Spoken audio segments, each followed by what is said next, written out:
दैखांनानै लाबोदों दा बर्थमान थानायाव दंथ'यो नोंथांमोना उनसुलि जानानै जों बेखौ जाय जिनिसखौ जोंनि क'क्राझारनि असि एबा एसपिआ मावदों जोंनि मानगोनां दावराव देख्रेब नार्जारी वर्किं प्रेसिडेन्ट बड'लेण्ड जनजाति सुरक्षा मन्चनि बेयो टटेलि कन्डेमनेबल आरो जोङो बेखौ माने टटेलि माने आनफर्चुनेट जों सानो मानो होनोब्ला दिनै दावराव देख्रेब होनबादि सासे बर'नि माने गागु दैदेनगिरि जाय बिथांमोना बर' जाथिनि थैनाय थांनायनि थाखाय जेब्लायबो सिन्था खालामो आरो बिथांमोन बादिखौ दिनै उइदाउट एनि वारेन्ट उइदाउट एनि इनफरमेसन बिथांमोना वाल बारनानै गेटजोंबो नङा बिथांमोना दिनै हाबनानै बिथांखौ हरनि 2:30 गेजेराव एरेस्ट खालामनानै लाबोदों। बिथाङा सासे बैसो जानाय सुबुं बिथांखौथ' दिनै आयेननि बाबै माने बैसो जानाय मानसिखौ हराव दिखांनो मोना इट्स अलरेडि बिथांमोना क्राइम मावदों बिथांमोना दिनै ल'खौ बिसोर आखायाव लादों दिनै हर वारेन्ट गैयालासिनो सोरनिबा न'आव थांनानै बिथांमोना दिनै सोरखौबा एरेस्ट खालामनो हानायनि खुनु मोनसे मोन्थाय गैया। दा बेखौ लोब्बा लानानै जोङो बड'लेण्ड जोंनि बर' माहारियारि फरायसा आफादा बेखौ जों टटेलि कन्डेम खालामदों। मानो होनोब्ला दिनै जोङो दिनै बेखौ मिथिगौ दे आसामनि चिफ मिनिस्टार बिथांनि आरो जोंनि माखासे आसामनि इन्टेलेक्सुवेल श'भिनिस्ट बर'नि एबा एन्टि ट्राइबेल बिथांमोना दिनै जोंनि बर'नि माखासे दैदेनगिरिफोरखौ साफा साफा एरेस्ट खालामनानै बिथांमोना दिनै कनफाइनाव दोननो हायोब्ला जेलाव सोनो हायोब्ला फैबाय थानाय जिथु माने डिलिमिटेसननि जे खामानि बे खामानिया बिथांमोना मोजाङैनो मावनो हागोन सानदों।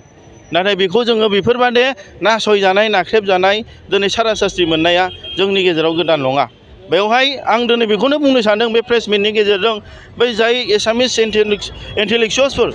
एसामिस श'भिनिस्ट जोंनि इन्डिजिनियास ट्राइबेल बर'फोरनि एगेन्स्टआव खामानि मावबाय थादों आरो बिथांमोनजों सोरबा बर'फ्रा लोब्बा थानानै मावफादोंब्ला आं बिथांमोनखौ गोजानाव थानो थाखाय आं बे मिडियानि गेजेरजों खावलायहरदों। मानो होनब्ला दिनै जोंनि बे बर'फोरनि जि मोन्थाय बर'फोरनि जि थांनानै थानायनि अधिकार बे अधिकारखौ जेने थेने बिथांमोना दिनै होबथानो थाखाय बिथांमोना खाबु लाबाय थादों। दा बेनि थाखायनो आं दिनै प्रेस मिटनि गेजेरजों आं बुंहरदों रावबो पुलिस डिपार्टमेन्ट रावबो पलिटिकेल पार्टिया दिनै आयेननि देरसिन जानो हाया ल'नि देरसिन जानो हाया नङाब्ला जोङो दिनै गोगोम सोमावसारनानै जों गभर्नमेन्टनि बिरोधि जोंनि थांनानै थानायनि बर'फोरनि राजनितिक अधिकार बर'फोरनि माने सेल्फ डिटारमिनेसननि थाखाय जों खामानि मावलांगोन खुनु रावखौबो जों गिनायाव गैया। निस्सय बेवहाय दिनै बिराद राजखान्थि खैसार दङ बेवहाय गासिबो दिनै डाइरेक्ट दिसपुरनिफ्राय जोंनियावहाय अर्डार हरनानै बेखौ एरेस्ट खालामहोदों खोथाया जाहैबाय बर' लिडार्सफोरखौ जोंनि थांनानै थानायनि जि मोन्थाय फान्डामेन्टेल राइट्स फ्रिडम अफ स्पिच बेखौ दिनै बिथांमोना होबथादों आरो बियो totally against the law it's already a crime.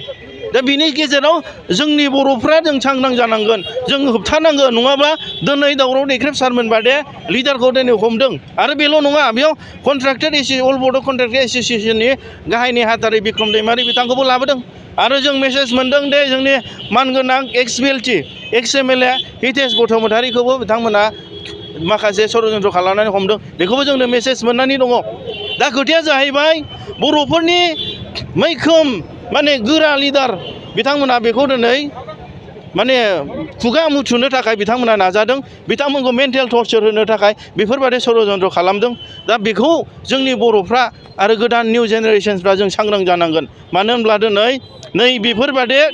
जोंनि बर'फोरखौ नासयनाय गादबनाय आरो सोबख'नाय बेनिफ्राय जों उदां जानो थाखाय जों जेब्लायबो सांग्रां जानांगोन आरो जोङो दिनै बेखौ जोंनि मेन्टेलिटिया क्लियार जानांगोन।